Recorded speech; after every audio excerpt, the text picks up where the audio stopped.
It's possible. He comes in many ways to us. That's not what I'm going to talk about this morning. But that would be good. And I know you could all help me preach. Yes! You could help me preach that one. If you really want to see God, you can. Well, happy Mother's Day again. A blessed day to all the mothers in the house and to those who might be watching. It is very, very special, as is Father's Day. I don't know why to put Mother's Day first. I don't know if it's because mothers are more special. No. But ladies before gentlemen. How is that? That will work? That will work? All right, we'll leave it at that. Okay, all right. I won't get into any trouble today. All right, so we're gonna today just, look at what it means to be a mother. And you're like, what it means?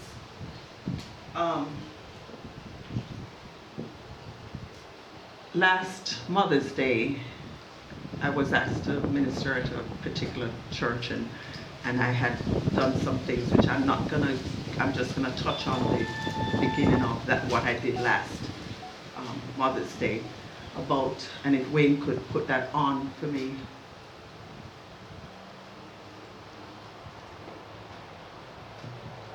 All right, now, I know this might look a little confusing, but please don't let it be confusing. I know I need to come back this way for that. I don't want to block anybody, but can you see? Yes. Can you see? All right. Can you see that? Yes, yes I can. Thank you. Okay. So the Hebrew word for mother, is am, A-M, or E-M, for mother, right? In Hebrew. Now, the first letter of the Hebrew alphabet is Aleph. Aleph. And if you notice that is relating to the A in am, right? So the first letter of the Hebrew alphabet is, and that's how it's written to the left. To the right is the phonetic, but for that, it looks like an A, doesn't it? Right there to the right of it. Can you see? I don't know if everybody's seeing. I'm gonna do this. Can you see? Okay, so the first letter, actually that letter means ox, and you're like, ox? Well, that's kind of like a male cow, right? So how is that referring to a mother? But that's what it is. Ox, strong leader. That's what it means. And that same letter refers to God, the first letter. If you remember the song Alpha and Omega, that's a Greek word, alpha meaning first, omega means last. So that first letter here of the alphabet is referring to am, to a, the a of the A of the M, right, for mother. So you're wondering why ox or strong leader? And in my notes from the last time I had here, the ox leads the cows and the calves in its herd to safe pastures. Safe pastures. That's something you think, that's maybe something some of you mothers have been doing, leading your calves, your young ones to safe pasture. Possibly, don't? I think that's what we've been trying to do, right? Lead them to safe pastures and protects them from predators. Do we have some predators around where our children are concerned? We have some, oh boy, I see some nods going on, some deep nods going on, some predators. That's what the mothers are doing, right? And when I was preparing this, I thought about some animals that you and I might have read about, birds, different animals that have young, and when they have their young ones, can you see somebody or something or another animal approaching that young, that offspring of that animal or that bird? What is the reaction of the mother? Protect.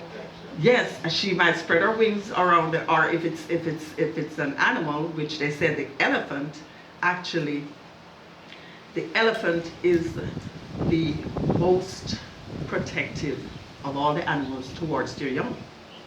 The elephants, and think about the size of the elephant. So, have you ever seen or heard a screeching sound? There is a bird out there somewhere, or some kind of, or an animal, and something is coming up, and the mother says, "Ah!" Because she is sensing something in her spirit. She's like, "Ah, there's trouble here, and I've got to protect my young ones, right?" And she will put herself down right there in between the danger and that young, that offspring, because this is her heart now. This thing came from her, so this is like there's a connection there. It's like don't you dare, don't you touch my young one here. Don't you even think about it, because I'm gonna get you, right? Protected. Now the other letter, the M, C-A-M, that letter is Mem. It's the 13th letter of the Hebrew alphabet, and that itself means waters. See how God is just wonderful? We just call our mothers mom, ma, mommy, whatever it is. What do you call them? I don't know what you call your mothers, but different cultures have different terms for their mothers, right? But look how God orchestrated all this from the very, very beginning. Mem means waters, life-giving waters. Hello, what does that have to do with mothers, okay? So if you think about it, what is it when a woman becomes pregnant? Where does the baby grow? In the amniotic fluid, the waters. Hello. Oh, you men don't really. sorry. But you can imagine it, right? Yeah. Just think about a balloon that you fill up with water, yeah, and there's a baby inside. Okay, so the baby grows inside of this fluid, the amniotic fluid, which is in the sac, and is nourished by this fluid, the nutrients inside of this fluid, until the time of birth. So, see how God is orchestrating all this from the very beginning. He's just amazing to me. And then when you put 1 and 13 together, what do you get? 14. 14. So 14 right here is none, and that's the Hebrew character for 14, none, right? And that word actually means, you see it? Life. See, so when you put the Aleph and the Mem together, you get the 14th letter, which is the Nun. and that just, excuse me, it gives you more of an understanding of who the mother is. So life comes from the mother. Now the seed, of course, is from the father, but the life itself was implanted in the mother, and she brings forth life. So the Hebrew word for life is shiva too, and it just means to live. This word is reflected in Genesis chapter 3 and verse 20 about life. You know, God is the creator of life. In the beginning, right? God created in the very beginning life itself. There was not just this bang, this explosion that some people hold fast to, and then the earth just came into being. God was the one who created. He created life. And in Genesis chapter 3 and verse 20, of course, he created Adam, created Eve. It said, and Adam called his wife's name Eve. Why? Because she was the mother of all living. I'm telling you, think about that. She was the mother of all living. And Eve, the name Eve means Chiva, Chivah, which means live or life spring. So, life. So, what a privilege it is. What a privilege it is, ladies, to be the ones to be able to bring forth life, which means that we shouldn't be taking life. Life should not be taken. God created life, right? It should not be taken. And since we were created in the image of God, since I'm on that note, anybody who takes a life is like you're taking God's life. It's like you're trying to kill God himself. Really, I saw that. He created us in his own image. And so we should not try to get rid of his image. Okay? Now I want to move on to, that was just a little appetizer. Okay, we're going to move on to the entree. What's a mother's role? Is it just to give birth? Just to give life? Okay, I'll just have children. That's it. I'll just have life. I'll just give life. That's it. That's all I was put here to do. Not really. There's more to it. A mother's role. What came to me first and foremost, is a mother's role is to nurture, which means to protect, as we spoke about earlier. So those animals, they will tear you up in a second if you trouble their young ones, right? A mother's role is to nurture, to protect, to care for that child as he or she is growing. One example is Jochebed, who is a mother of Moses, and I want us to look at Exodus chapter 1, 7 to 12. And the children of Israel, if you want to read with me, that might be a good idea. And the children of Israel were fruitful and increased abundantly and multiplied and waxed exceeding mighty, means that they were growing in numbers and the land was filled with them. Okay, think about it. The children of Israel, they were in Egypt. Now there arose up a new king over Egypt, which knew not Joseph. Now Joseph was in Egypt before. If you remember the time when they had the famine, just to recap a little bit, Joseph, of course, was sold into slavery, ended up in Egypt, but God allowed it because he was going to be a deliverer for his own people and others. Because when the famine came, he knew he had already stored up all that corn, etc. And so Egypt and all those around, including his family members, were able to benefit from that. So Joseph now had died by this time. So there arose up a new king who knew not Joseph. And he said unto his people, the king said to the people of Egypt, behold, the people of the children of Israel are more and mightier than we, because they kept multiplying. Come on, and let us deal wisely with them.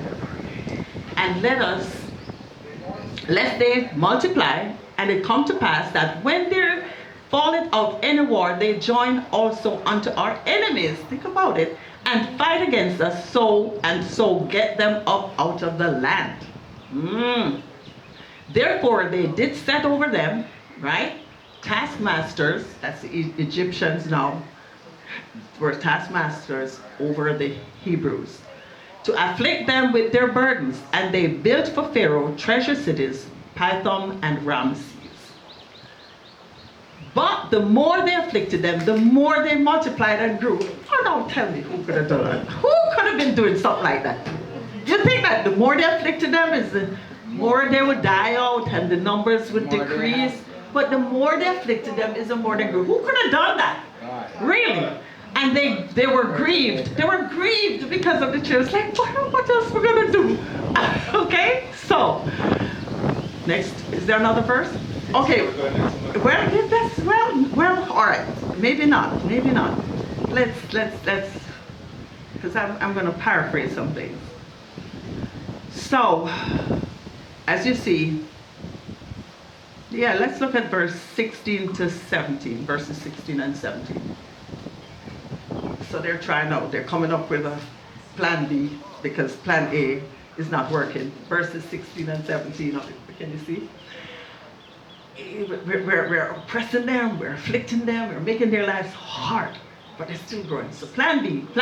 And he said, this is the Pharaoh. When you do the office of a midwife, he's telling them to the Hebrew ladies, when you do the office of a midwife to the Hebrew women and see them upon the stools, they used to have these birthing stools, they don't do that now, right? But maybe in some places, when you see them upon it, they're in labor, hard labor. If it be a son now, then ye shall kill him. But if it be a daughter, then she shall live. Because they figure the man-child is going to carry on the seed. Right? Because remember now they're trying to cut down on the numbers. Right? But the midwives feared God and did not as the king of Egypt commanded them, but saved the men, children, and I. Okay. You know, that was, they were taking a chance because they could have been killed by the king because he gave them strict instructions to go ahead and kill. So what they had an excuse. You know what their excuse was? And I don't think I might have that scripture there. I think that might be in Exodus chapter 2 and verses 1 to 3. They had an excuse, the Hebrew midwives. Maybe not. But let me tell you what their excuse was. Their excuse was, the Hebrew women, oh my goodness, King, if you ever know about what goes on with the Hebrew women, they're not like the Egyptian women. You know what it is? By the time they go into labor, the baby's here. And it's too late now to try and kill the boy.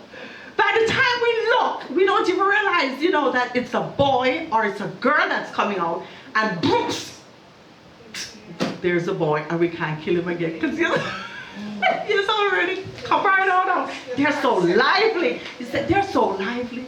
King, we don't. So I guess he was like, okay, let that one slide. So, let that one slide. We get the other one. But make sure you watch. Make sure you're watching. So even though they're lively, you know, like, make sure you watch it. They couldn't do that. Who do you think allowed that? God allowed that. God allowed that. And God covered those Hebrew midwives, right? Thank God for that. So we just looked at this other scripture, verses 1, 2, 3 of Exodus chapter 2. It says, and there went a man of the house of Levi and took to wife a daughter of Levi.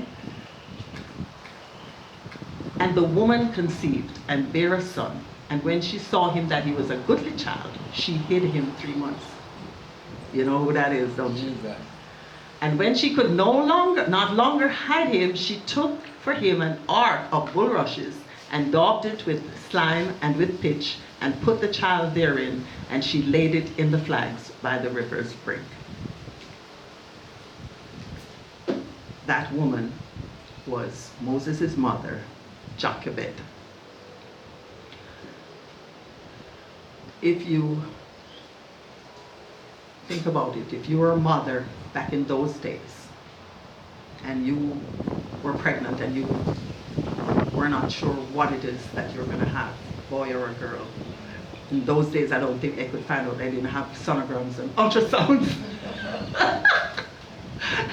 They didn't have all that stuff. You know, some women will say, well, when I feel that certain things with the baby, I'll know that it's a girl.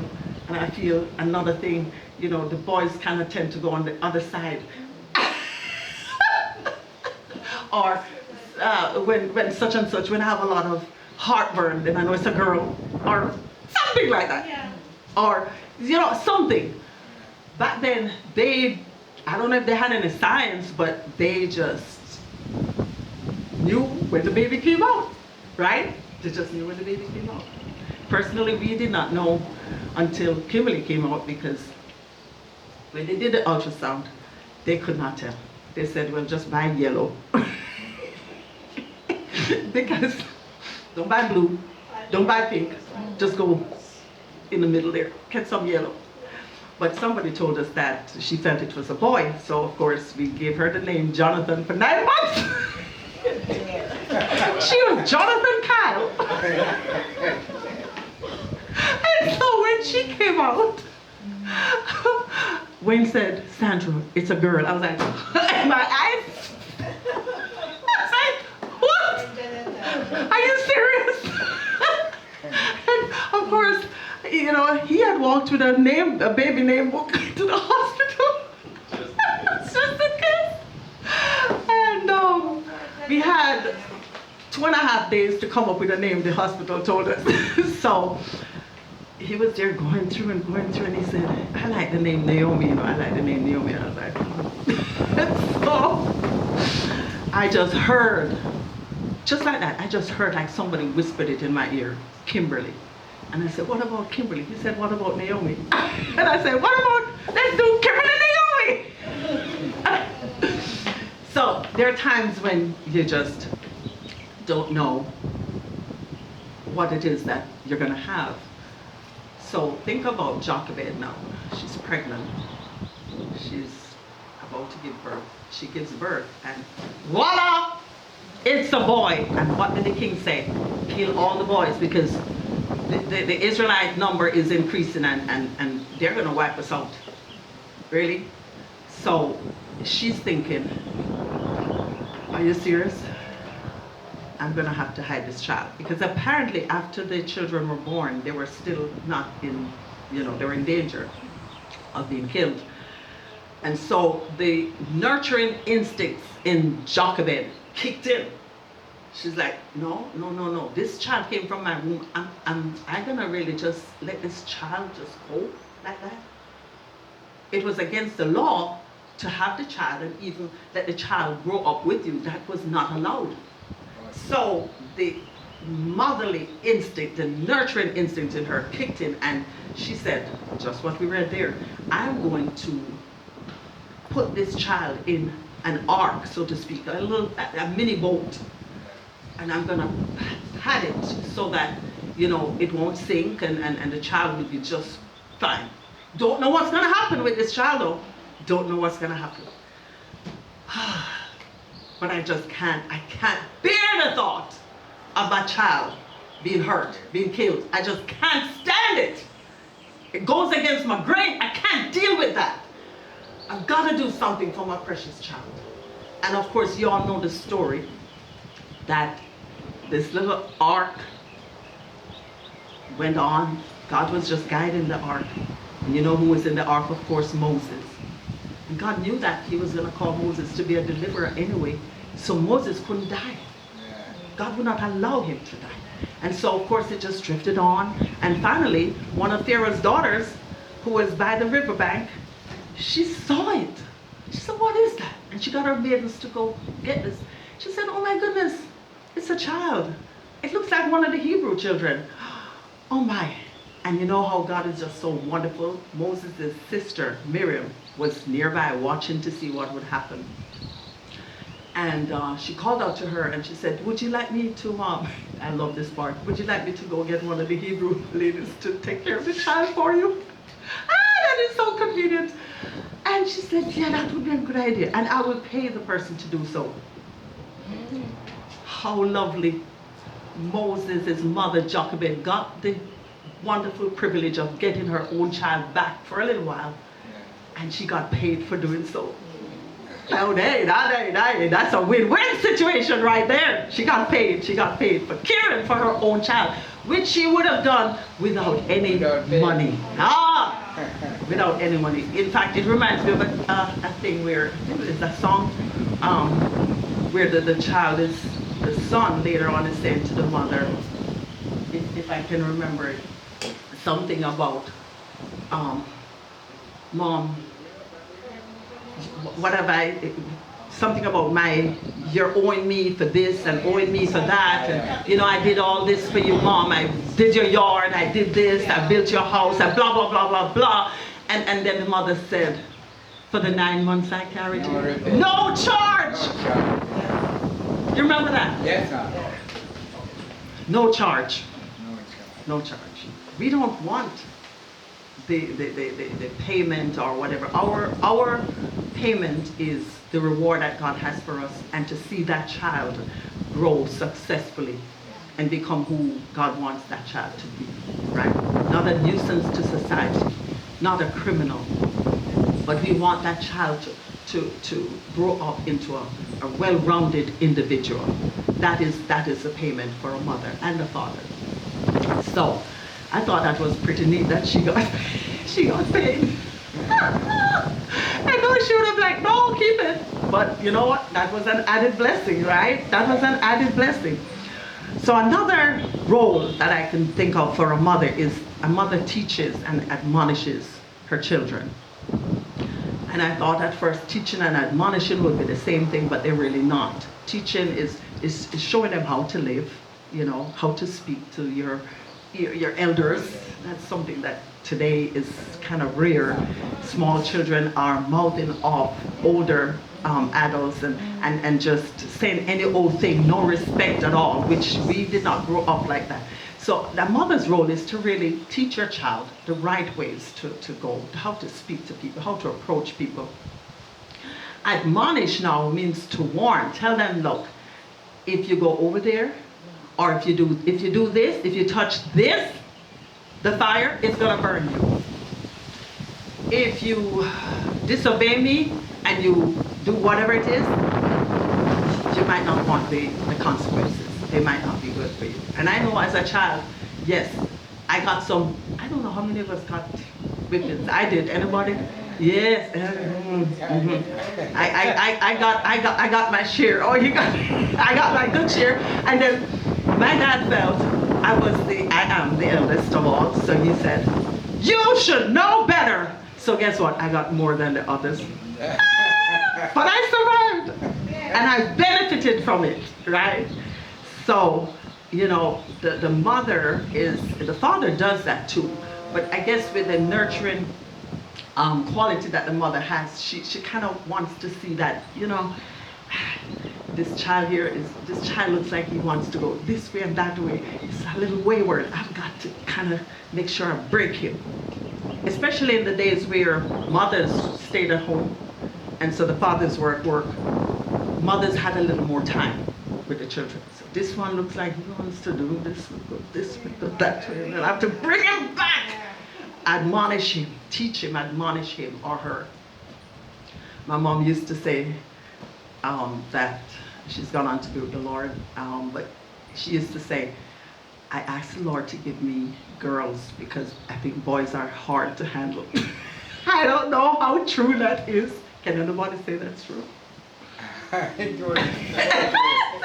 The men here, they're like, but it goes, it could be either way, right? Yeah. But she used to say that, and so guess what? She did not have any boys. Because she prayed. So I said, well, okay, maybe, you know, just, I don't know. But Lois and Eunice in 2 Timothy 1:5, they were Timothy's mother and grandmother. They had a special part to play in Timothy's life. They didn't just say, what a nice little boy, pat him on the head, sit right there in the corner and just do as you're told or just be quiet. Some people feel children are to be seen and not heard. No. You have to interact with them if you're going to teach them and admonish them, right? So look at 2 Timothy 1:5.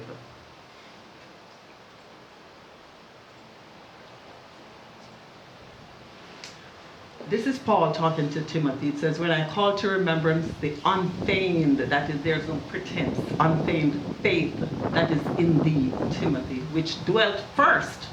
This faith, this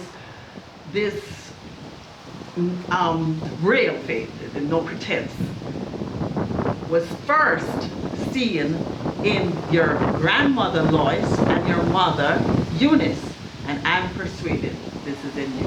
Now, how is it that Timothy could have had this same faith that his grandmother and mother had if it were not for the fact that they must have sat him down at different times to instill this into him.